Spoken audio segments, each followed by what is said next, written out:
Alright, so if you're trying to figure out if Fortnite is down right now, let me break it down real quick. This is going to be super easy and quick.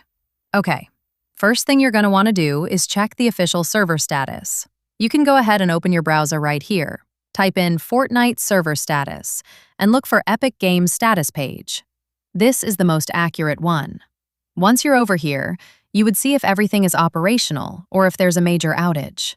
If you see red or yellow warnings, that means Fortnite is probably down. You guys, on this page, a message shows that Fortnite, downtime for v40.00 update. This is for Chapter 7 Season 2 update. In progress. Scheduled maintenance is currently in progress. We will provide updates as necessary. March 19, 2026, 600 UTC. Scheduled.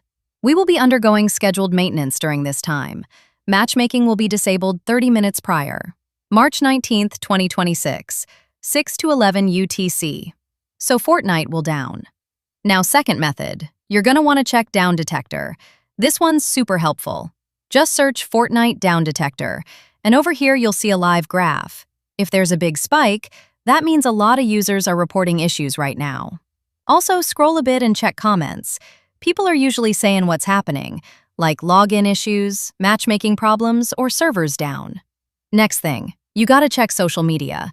Go ahead and open Twitter or X, search Fortnite or Epic Games, and look for recent posts. If there's a problem, they usually post updates already. Now, if everything looks fine but your game's still not working, then it's probably your device or internet. So make sure you restart your console or iPhone, switch your Wi-Fi, or try mobile data. You can also go ahead and update the game. Sometimes outdated versions cause connection issues. Anyways, that's it. Super simple ways to check if Fortnite is down or not. If you have any other questions, drop them in the comments, and I would like to help you out.